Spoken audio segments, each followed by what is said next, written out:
안녕하세요. 야산 홍역 강좌를 진행하겠습니다. 야산 이달 선생님께서는 홍역학을 통해서 인류 전체의 혁명적 변화를 추산을 하셔서 특히 그 주인공이 바로 우리 대한민국이 된 것이다 라는 것을 표현을 해주셨는데, 결국 그 한민족에서 그 대한민국이라는 민주공화정에 출현을 한 것은 그건 역시 인류 역사적 사건이다라고, 그것이 바로 개벽의 시점이라고 그렇게 단언을 하셨고 그것을 규명을 하셨어요. 그러니까 이러한 사고의 그 기저에 깔려 있는 거는 뭡니까? 한국이 세계의 중심이라는 사고가 있는 겁니다. 그러니까 우리 역사에서 이 구한말부터 나온 뛰어난 역학자들이 같이 공유했던 사고는 대한민국이 세계의 중심이 된다고 하는 사고가 있습니다. 그래서 대한민국의 역사하고 세계의 역사다 라고 하는 거예요. 그래서 개벽의 시점도 역시 1948년으로 잡은 거는 그때 민주공화정이 처음으로 법적으로 성립이 됐다라는 거예요. 민주주의 공화정이라고 하는 것은 뭐예요? 더 이상 왕에 의해 통치되는 게 아니고 일반 민에 의한 통치 시대가 열렸다고 하는 거죠. 그런 국가 조직이 성립이 됐다, 법적으로 성립이 됐다는 것 때문에 그것이 바로 우리 한민족뿐만 아니라 인류 역사에도 중요한 터닝 포인트다 그런 얘기다.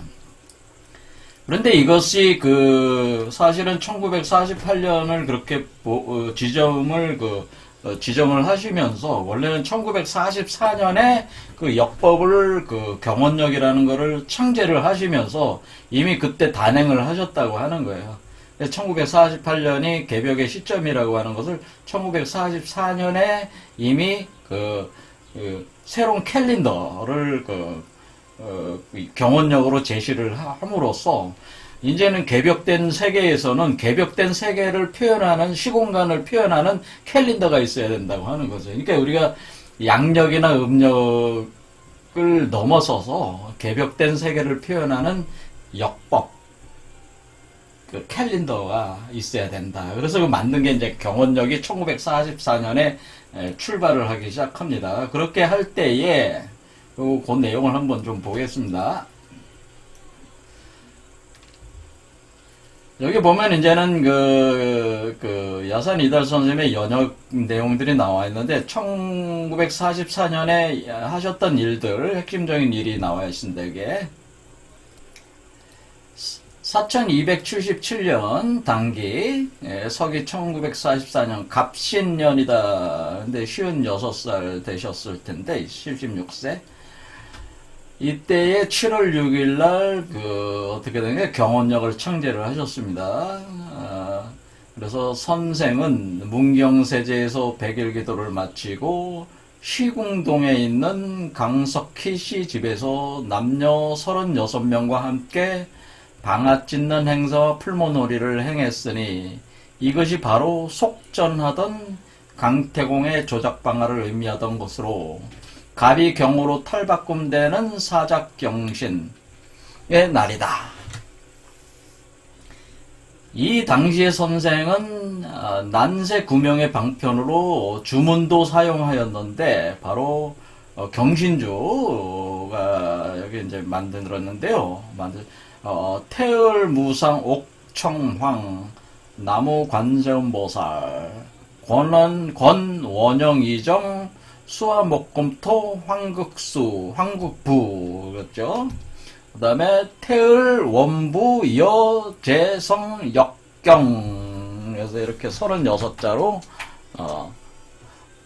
이렇게 주문도 만드셨어요. 그래서 이때 이제 경신역을 창제를 하시면서 여기서 갑신년, 요때가 갑신년 60갑자로 갑신년이었는데 경신년으로 바꿔버리시면서 갑신년을 경신년으로 이렇게 바꾸는 거를 단행을 하셨다는 거죠. 역법을 구성하면서. 근데 이것이 그와 관련된 행사를 하셨다는 겁니다. 하시면서 이것을 바꿨다.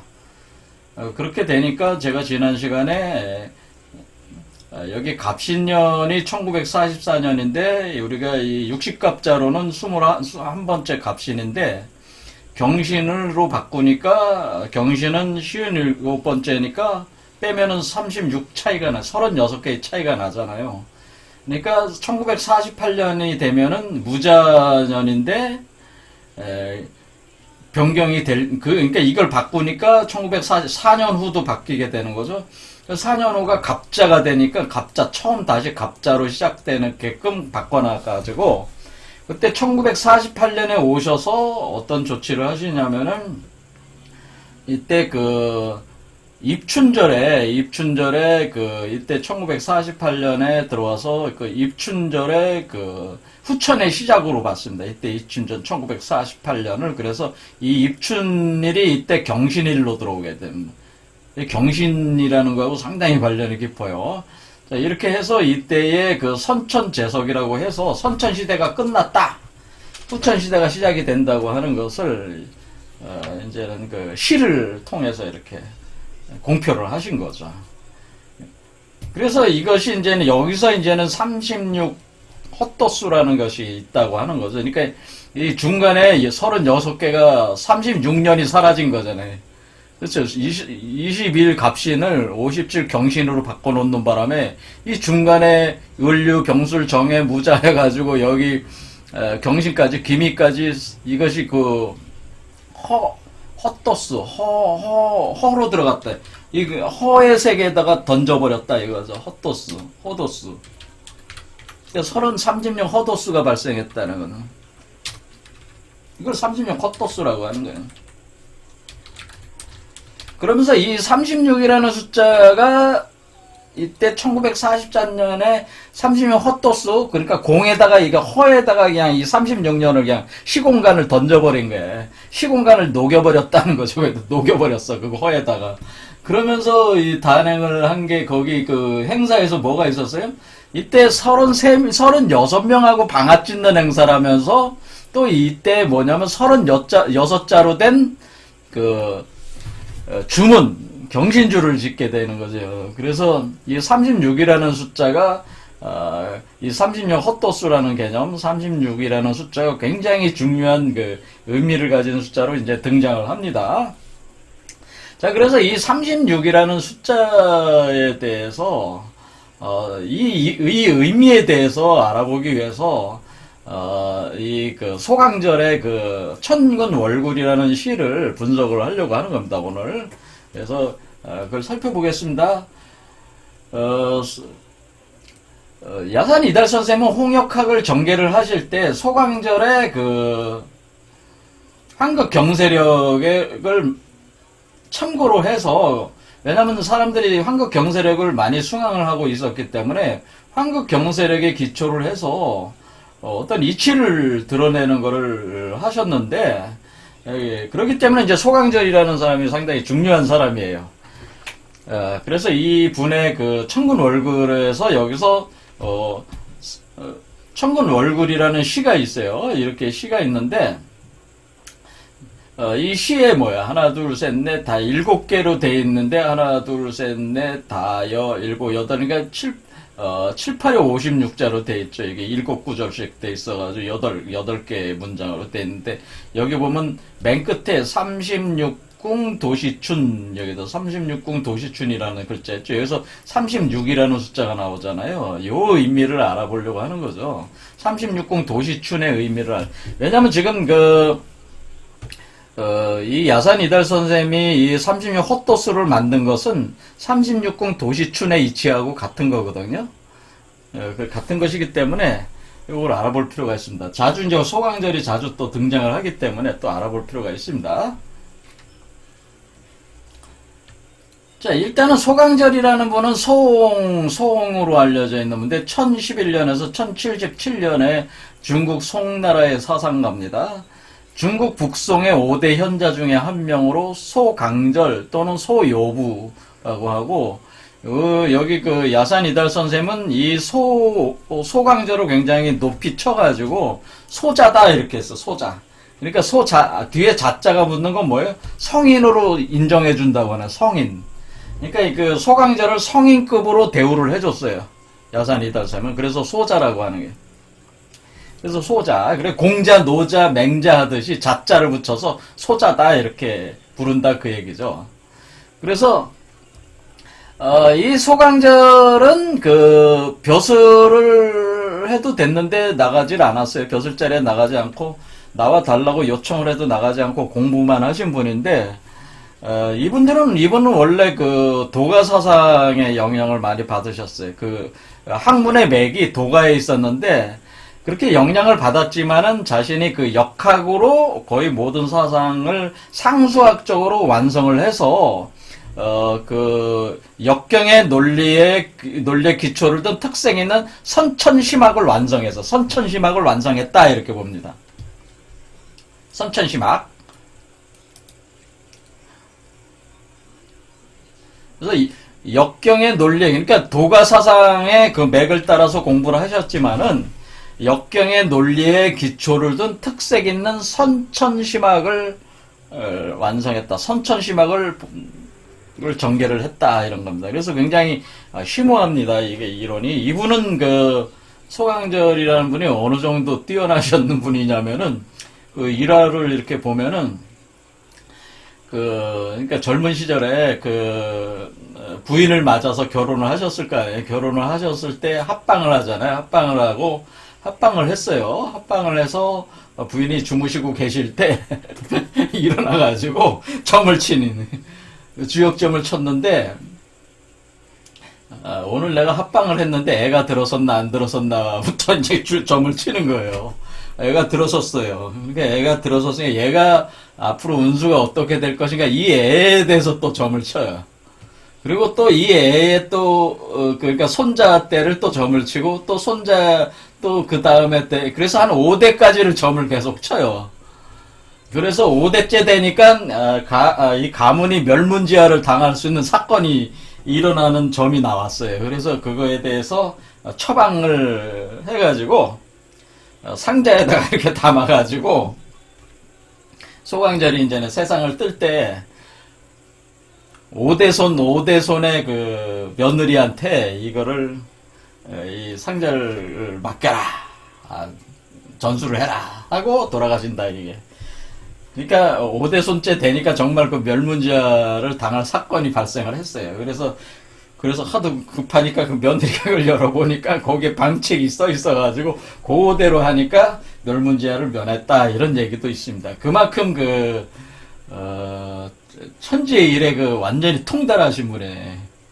그래서 이분이 어느 정도까지 자신에 대해서 얘기를 했냐면 자신감 있게 얘기했냐면은 내가 살고 있는 이 우주에 다른 우주가 있다면 몰라도 내가 살고 있는 이 우주에서 발생하는 모든 일에 대해서 내가 다 알 수 있다고 그렇게 스스로 광호하게 그 자신에 대해서 평을 했던 분이 이분이죠. 그래서 요분이 남긴 그 점학은 이제 관매역수라고 해가지고 많이들 공부를 하시는 모양입니다. 저는 이 관매역수는 공부는 하진 않았기 때문에 모르겠습니다. 하지만 관매역수가 있어요. 자, 그런데 여기서 이제 이분이 이제는 시를 하나 써서 이제 남겨서 아주 유명한 시가 있어요. 이 시를 이제 오늘 보려고 한 거죠. 아까 봤지만은. 근데 읽어보진 않았으니까, 읽어보겠습니다. 이목 총명 남자신, 이목, 그러니까 뭐, 눈과 귀가 총명한 그 남자의 몸이다. 그런 거지.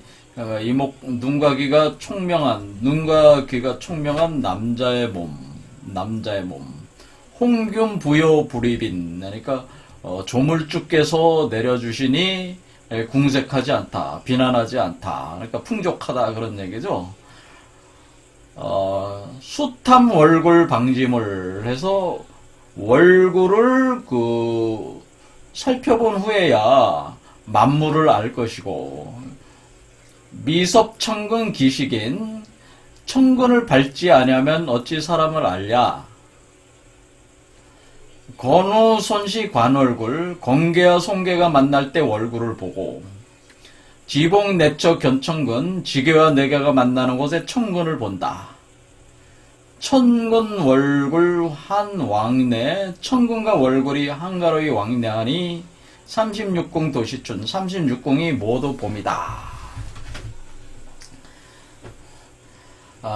이 구절이 이 시를 이렇게 해석을 한 거예요. 해석까지 제가 읽었어요. 근데 이 해석이 보통 우리 한국에서 이제 역학을 공부하는 분들이 이 소강절의 이 시를 대할 때에 이 해석하는 방식이에요, 이게. 그런데 저는 이 해석은 제가 동의하지 않는 해석이라서 저는 다른 방식의 해석을 하려고 하는 겁니다. 일단 여기 맨 끝에 36궁 도시춘이라는 얘기를 살펴보겠습니다. 36궁 도시춘의 뜻 36궁부터 알아야 되겠죠. 36궁이라는 얘기는 도대체 뭐냐라고 하는 거죠. 우리가 분명히 우리 몸에는 이렇게 건구도에 따르면은 제가 이거를 복희 8개가 복희 선천 8개가 들어온다고 하지 않았습니까? 그러면 후천 문항 8개와 같이 이렇게 상승작용을 하게 되면은 88에 64가 나오지 않습니까? 88에 64. 8에 64가 나옵니다. 64개가 나오는 거죠? 64개가 나와고 이거를 이 두 개의 수레바퀴, 이 두 개의 바퀴의 운행을 통해서 생성되는 게 64개고 64개의 운행에서 이 건구호 대인이 출현을 하는 선후천 교역 과정을 표현한 것이 주역이라고 제가 말씀드렸죠. 주역이라고 우리가 배우는 것이 사실은 요 건구호도에 대한 해설서라 이렇게 보셔도 돼요. 그런데 그것을 좀 더 정밀하게 공자가 해설한 게 이제 12기고 그렇게 되는 거죠. 그런데 이것이 이제는 그러니까 주역이라는 거를 이렇게 보면은 64개로 돼 있죠. 64개. 그러니까 이 88에 64개라는 거죠, 이게.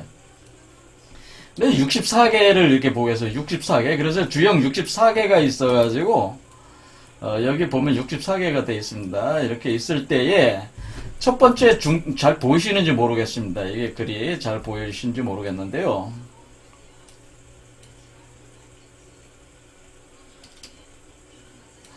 여기 이렇게 보면은 여기 1 중천권, 2 중지권, 3 수레둔, 4 삼수몽, 5 수천수, 6 천수송, 7 지수사 이렇게 흘러가는 요거를 서계라고 그래요. 서계. 그러니까 순서에 따라서 이렇게 가는 거예요. 이 순서를 정해놨다는 거죠. 이렇게.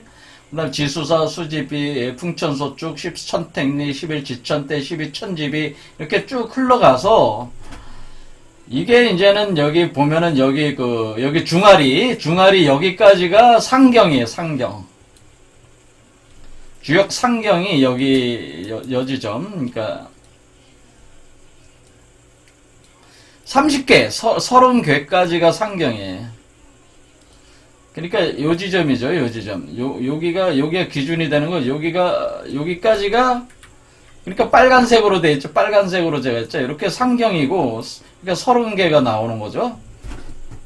그리고 64개니까 나머지 34개. 그러니까 택산함, 32번째가 내풍항, 33번째가 천산돈, 이런 식으로 가서, 마지막 화수미제. 그러니까 여기 앞에 있는 거는 30개고, 상경은 30개의 괴. 그리고 하경은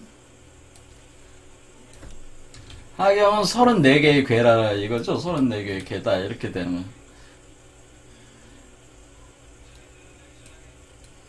이렇게 되는 겁니다. 이렇게 돼서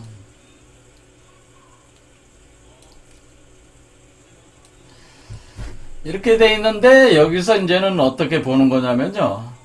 64개인데 이 64개가 실질적으로는 36개의 괴가 되는 거가 어떻게 되는 거냐면은 여기 수레둔이라는 게 세 번째 수레둔과 지금 이렇게 네모칸을 제가 하나씩 놨는데 여기 네모칸이 이렇게 제가 이렇게 해놨잖아요. 이렇게 두 개 괴를 하나씩 묶어놨어요.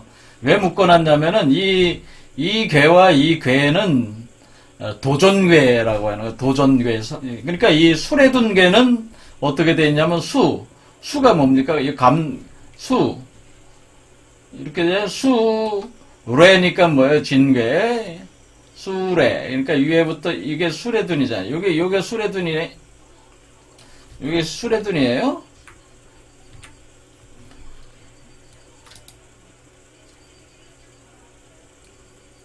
그러니까 요게 수레둔이, 세 번째 수레둔이에요, 요게. 이렇게 생겼어요.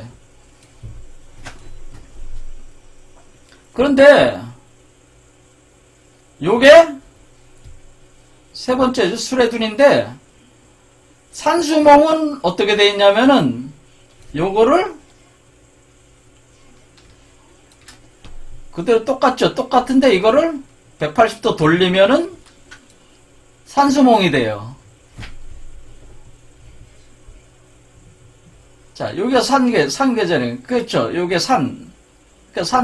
그러니까 여기 간상계잖아요. 간상계. 그렇죠? 그 다음에 여기가 이제 다시 감계, 요거겠다잖아요. 그러니까 결국 이건 뭐예요? 이 두 개씩 묶은 거는 뭐가 됩니까? 요 수레둔과 산수몽은 도전 관계라는 게, 이걸 도전한다고 그래요. 그러니까 뒤집는다는 뜻이야. 뒤집으면은 바로 옆에 있는 괴가 된다고 하는 거죠. 그러니까 이 두 개의 괴는 어떤 상태예요? 거울 대칭처럼 돼 있다고 하는 거죠. 180도 거울 대칭이죠. 180도 대칭 관계라고 하는 거죠. 이 두 개의 괴는, 도전괴라고 하는 것은 180도 대칭이라는 얘기죠. 180도 돌렸잖아, 지금. 그러니까 이거를, 수레둔을 180도 돌리면은, 대칭을 시키면은 이게 나온다는 거죠. 그러니까 이 두 개는 뭐예요? 쌍둥이라는 게, 쌍둥이. 그러니까 시공간의 대칭, 시공간을 180도 돌렸을 때 대칭이 된다, 그 얘기입니다. 이런 걸 도전괴라고 하는 겁니다. 그러니까 두 개는 쌍둥이다, 그런 겁니다. 두 개는 쌍둥이다. 그러니까 하나를 알면은 요 하나도 알 수가 있다, 그런 개념이 되는 거죠. 똑같은 거니까. 반대쪽이니까. 거울 대칭 개념이. 거울은 대칭, 거울 대칭인데 뭐예요? 어떻게 된 거예요? 이렇게 정면 좌우 대칭뿐만 아니라 상하 대칭도 된 거예요. 그러니까 180도 대칭이 되는 거예요. 이해가 되시죠? 그러니까 두 개는 쌍둥이, 180도 대칭으로 쌍둥이 관계니까 이 두 개의 괴는 하나의 괴로 볼 수가 있다, 그런 거예요. 이렇게 이 주역은 어떻게 되어 있냐면 이것이 하나의 조로 만들어서 극즉반의 원리로 되어 있어요. 극즉반의 개념으로. 그러니까 이것이 이렇게 밑에서부터 수레둔계가 1요, 2요, 3요, 4요, 5요, 6요 간 뒤에 반 도전된다는 거죠. 반대로 확 돌아가지고 다시 여기서부터 1요, 2요, 3요, 4요, 5요, 6요 다시 하면 다시 돌고. 그러니까 어떻게 되는 게 이게 다 올라가면은 뒤집어지고, 또 여기서부터 다시 올라가면 또 이것도 반대 대칭으로 뒤집어지고, 계속 이렇게 갈 수 있는 거죠. 이렇게 극즉반의 원리로 돼 있어요. 이 극즉반. 이렇게 계속 극즉반, 또 극즉반, 이런 식으로 되는 게. 그러니까 이것은 마치 파동 치듯이 가는 거잖아요. 이렇게 가는 거죠. 이렇게. 그렇죠. 이런 개념이죠. 그러니까 이렇게. 그렇죠. 이게 마치 하나의 이거가 되는 거잖아요. 그러니까 마치 하나의 파동이잖아요. 파동이 됐죠. 이렇게. 그렇지. 이렇게 되니까 어떻게. 하나의 하나의 파장으로 구성이 되잖아요. 요게. 그렇죠. 반대쪽으로 이렇게 대칭 구조로 돼 있다는 거예요. 그래서 요거를 그냥 하나로 본다는 거죠. 그러니까 이거를 그냥 하나로 본다, 그런 얘기. 하나로 본다. 하나의 반대쪽이니까, 이렇게 파장이니까. 그렇죠? 그러면은 어떻게 됩니까? 자, 요거를 좀 하니까, 뭐로도.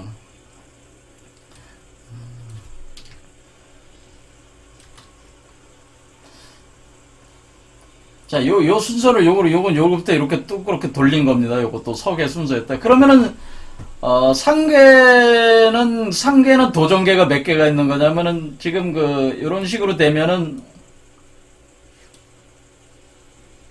이렇게 되는 거죠. 자, 이 이치는 아셨죠? 이렇게 되니까 이렇게 네모란 게 하나라고 보면 된다 이거죠. 그러니까 도전계가 하나, 둘, 셋, 넷, 다, 여섯, 일곱, 여덟, 아홉, 열, 열하나, 12개가 있다라는 거죠. 그러니까 12개 도전계가 12개 도전계로 되는 거죠. 그러니까 사실은 24개지만은 쌍둥이계니까 그냥 12개 계다 이렇게 볼 수가 있다는 거죠. 대신에 중천근계 같은 거, 바로 여기 보면은 여기 산내이 같은 경우는 어때? 산내이. 자, 산내이는 이렇게 뇌, 그러니까 진화련, 뇌, 이렇게 하면 산내이가 되는 거잖아요. 이게 산내이가 되는데, 얘는 어때요? 얘는 돌려도 똑같잖아요. 그냥 돌려도 같잖아요. 그러니까 이렇게 돌리면은 180도 쌍둥이 개념이 되는 게 있고, 얘는 그냥 돌려도 그냥 그 자신이야. 그렇죠. 얘는 돌려도 그냥 그 자신이다라고 하는 건 이걸 부도전개라고 그러는 거예요. 부도전개. 돌려도 180도 돌려도 대칭으로 180도 대칭해도 그냥 자기 자신일 뿐이니까 이거는 뭐야? 쌍둥이가 없는 거죠. 쌍둥이가 없는 거니까 이거는 그냥 쌍둥이가 없는 게 부도전개야. 이해가 되시죠? 그러니까 부도전개는 그러니까 이런 부도전개가 또 따로 있다 이거죠. 이런 것들이 이렇게 여기 이렇게 빨간색 네모칸으로 안 한 게, 그게 이제 부도전개. 그래서, 부도전개가 몇 개 있냐면, 하나, 둘, 셋, 넷, 다섯, 여섯 개가 있는 거죠. 6개의 부도전개가 있어서. 그러니까 사실은 이 괴가 몇 개가 있는 거냐면은, 쌍둥이가 되는 거와 쌍둥이가 안 되는, 그냥 그 자신이 돼버리는 거니까, 이 개가 18개가 있는 거잖아요. 그렇죠? 18개. 그러니까 상경에는 18개가 있는 거죠. 이렇게. 그러니까 사실은 18개로 돼 있다는 게, 이게 30개의 개가 사실은 18개의 가라는 거죠. 그럼 하경도 마찬가지로 그런 원리에 따라서 하면은 어떻게 됩니까? 여기 이렇게 파랗게 네모가 이게 도전계예요. 그래서 하나, 둘, 셋, 넷, 다섯, 여섯, 일곱, 여덟, 아홉, 열, 열하, 열둘, 열세, 열네, 열다, 16개의 도전계가 있고, 쌍둥이 180도 돌리면 쌍둥이가 되는 16개의 도전계가 극적반의 원리로 돼 있는, 그러니까 이것은 극적반의 원리로 돼 있는 괴라는 거죠. 이 두 개는 서로 극적반의 관계라는 거예요. 극적반의 관계다. 그래서 이것은 16개의 도전계다. 또 이거는 이렇게 부도전개는 극적반이 되지는 않고, 뭐요? 그냥 변형만 되는 것이다. 그렇게 되는, 변형만 되는 개념이기 때문에, 극적반의 원리로 극적반의 원리로 되지 않는, 이것도 이제 중천과 중지고는 극적반으로 돼 있지 않는 쌍이에요, 사실은. 자, 그런데, 그러니까 완전히 모든 효가 바뀌어버리는 거죠, 이런 경우는. 자, 이렇게 되면은, 요것이 이제는 부도전개는 몇 개냐면은, 여기 16개다. 부도전개는 풍택중부하고 내산소가 2개가 있어요, 2개. 그러니까 이걸 합해서 여기도 18개가 된다는 거죠. 그러니까 이렇게 따져보면은 상경도 18개로 돼 있고, 하경도 18개로 돼 있다고 하는 거지. 그러니까 상경은 뭐냐면은 우주 자연의 이치를 담은 거고, 이것은 인사의 이치를 담은 거예요, 인사. 그러니까 사람과 관련된, 사람과 가족, 가정 이런 거 관련된 거고, 이건 우주 자연의 운행과 관련된 거, 상경과 하경이 이렇게 돼 있는데, 그래서 이게 이제는 보통은 이걸 선천이다라고 얘기하고, 이걸 후천이다 이런 얘기를 하는데, 그렇게 하게 되면 이제 또 복잡해지니까, 그냥 요거 상경, 하경 이렇게 나누고 있다. 근데 나중에 이제는 또 좀 깊이 가면은, 이치를, 또 궁금하게 될 때가 있을 겁니다. 그때 다시 보기로 하고, 일단은 이게 36개의 개가 된다고 하는 거. 그러니까, 여기가 18개의 개다가 여기 18개니까, 상경에 18개, 하경에 18개가 되니까, 이렇게 해서 36개가 된다고 하는 거예요. 이렇게 해서, 사실은 64개가, 사실상에 있어서는 36개로 되는 것이다 라고 하는 거죠. 사실은 이게 극적반의 원리에 따라서 도전계의 2개의 쌍둥이를 하나로 보면은 36개가 된다. 36개의 괴가 되기 때문에 사실은 이게 뭐예요? 64개라고 하는 거는 결국 뭐냐면은 그 천지와 사람의 천지인의 모든 그 발생할 수 있는 경우의 수를 다 표현해낸 거란 말이에요. 그러니까 이것 자체가 우리가 사는 우주에서 발생할 수 있는 모든 경우의 수가 여기에 다 들어가 있는 거라고도 볼 수가 있는데, 이것 자체가 사실 36개의 개라고 하는 것은 64개가 그러니까 우주라고 하는 우주 그 자체인데, 그것이 36개가 우주 그 자체가 되는 거예요. 사람을 포함한 천지 만물 자체가 그냥 64개가 36개가 된다. 사실상의 36개라는 거니까, 사실 36개라고 하는 건 뭐예요? 우주 전체라는 의미라는 거죠. 그냥 우주 전체. 우주 전체라는 의미다. 그래서 64개가 우주 전체니까 36개도 우주 전체다 그러는 거. 그러니까 여기서 표현하기를 그러니까 36궁 도시춘이라고 하는 얘기 자체는 우주 전체가 다 봄으로 변한다 그런 뜻이라는 거죠. 이게 그러니까 우주 전체가 다 봄으로 변한다. 다 봄이다. 라고 하는 거죠. 그러니까 이 우주 전체가 다 봄이라고 하는 얘기는, 봄이 됐다고 하는 얘기는 지금 그러면 어떻게 된 겁니까? 그러니까 결국에는 지금 우리 몸에서 돌고 있는 우리 몸에서 선천 복귀 8개와 후천 문항 8개는 88의 64로 해서 선후천의 모든 경우의 수가 선천과 후천의 서로 상호 교역 작용에 의해서 발생할 수 있는 게 64개의 개로 되는 건데, 이것이 사실은 36개가 되는 거니까 이 과정 자체가 뭐가 되는 거예요? 이 과정 자체가 이렇게 움직이는 이 과정 자체가 사실은 모두 봄이 되는 운행이다라고 하는 거죠. 모두 봄이 되는 운행이다. 모두 봄이 된다고 하는 건 뭡니까? 그러니까 우주 자체가 여기서 탄생하는 대인 자체가 뭐예요? 불사 영생체라는 의미예요. 그러니까 모든 우주 세계가 다 봄이다. 그러니까 원래는 봄, 여름, 가을, 겨울이 있어야 되잖아요. 근데 봄으로 다 했죠. 다 봄이 됐다는 거 아니야. 여름도 봄이고 가을도 봄이고 겨울도 봄이면은, 사시가 다 봄이면은, 모두 봄이면은 시공간이 다 봄이 뭐야 그게 영원한 봄이죠. 영원한 봄이잖아요. 영원한 봄이 되는 거잖아요. 영원한 봄이 된다고 하는 것은, 이 후천세계라고 하는 것은 영원한 봄이 되는 세계다. 그래서 이렇게 36개, 64개가 다 해서 36개가 된 뒤에 그것이 다 맞추면, 운동을 다 맞추면은, 그런 운동을 다 맞추면, 이 운동이 다 끝나면은 영원한 봄이 온다고 하는 거예요. 그러니까 지금 이 소강절이 여기서 쏘는 이 글귀 내용 자체가 무슨 얘기냐면은, 선후천의 이 교육과정 운동이 다 끝나면요, 영원한 봄이 온다는 시예요, 이게. 그러니까 이게 권구오도, 야산 이달 선생님의 권구오도에 있는 선천복귀 8개와 후천 문항 8개의 이 64개의 운동은 결국 36개의 운동과 같고, 또 이것이 결국 우리가 공이 여기서 허가 발동을 해서 움직이니까 36 헛도수로 이 모든 것이 다 소멸된다. 자, 그러면 뭐라는 거는 이게 이전의 세계가 다 소멸된다고 하는 거예요, 사실은. 이전에는 봄, 여름, 가을, 겨울이 있는 세계잖아요. 근데 그것이 다 소멸이 돼버리고 모든 게 다 봄이 돼버렸다고 하는 거죠.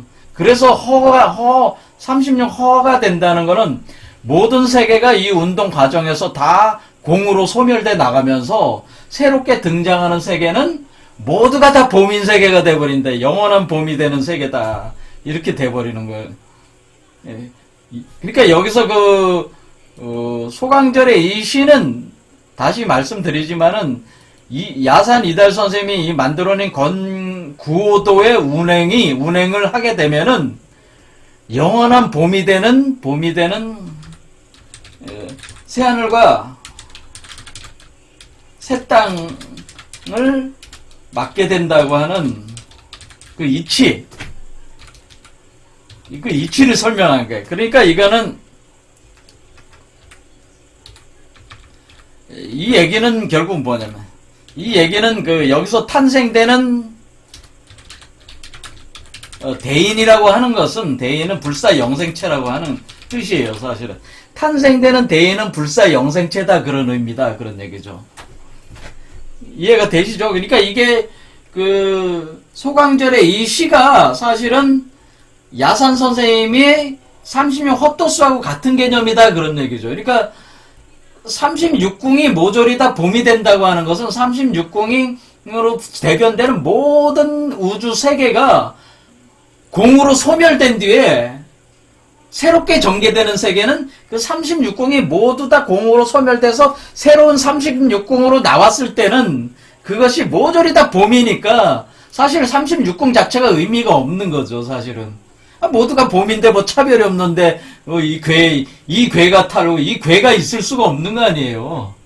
그렇죠. 그러니까 36궁이 모조리 다 봄이 된다고 하는 것은 완전히 차원이 다른 우주 세계가 열린다.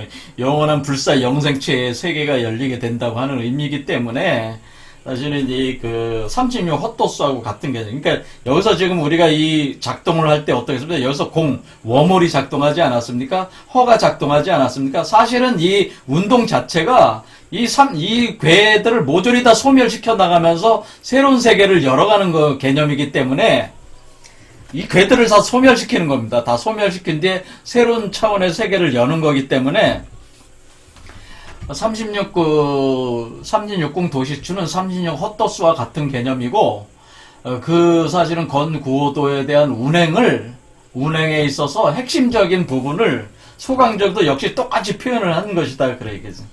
근데 오늘날 야산 이달섬의 홍역학에서는 36 헛도수를 가지고 소강절의 이 개념을 실제적으로 구현을 한 것이다. 구현을 역법으로 캘린더로 표현을 해낸 것이다. 그런. 아예 진짜 36개의 36년을 완전히 공으로 돌려버렸죠. 공에다가 소멸시켜가지고 새로 생기는 사회는 영원한 봄이 되는 세계를 열었다고 하는 것이 1948년이라고 하는 거죠. 우리가 실제로 그런 세계가 와있진 않았어도 그렇게 그 시점에 그런 세계가 열리는 게 시작이 됐다고 하는 것을 선포를 한 것이다. 그런 개념입니다.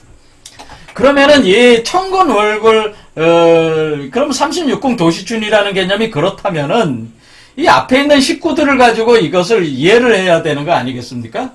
그러니까 결론적으로 그럼 우주 전체가 다 봄이고 불사 영생의 세계가 열린다고 하는 것을 소강절도 이 시에서 표현을 한 것이다, 그 얘기예요. 자, 이제는 요 나머지 여기 이목 총명 남자신 여기부터 이제 요 나머지 구절들을 이제는 해석을 해야 되는데 요도 굉장히 심오한 얘기들이 많아서 사실은 이것이 대인이 불사 영생체로 태어나는 그것이 현상을 요게 이제 설명을 한 것이거든요. 설명을 하셨는데, 그러니까 이것을 일반적인 해석하고는 제 해석이 틀리기 때문에 요 부분은 다음 시간에 진행하도록 하겠습니다. 그러니까 이 소강절의 이 시는 사실은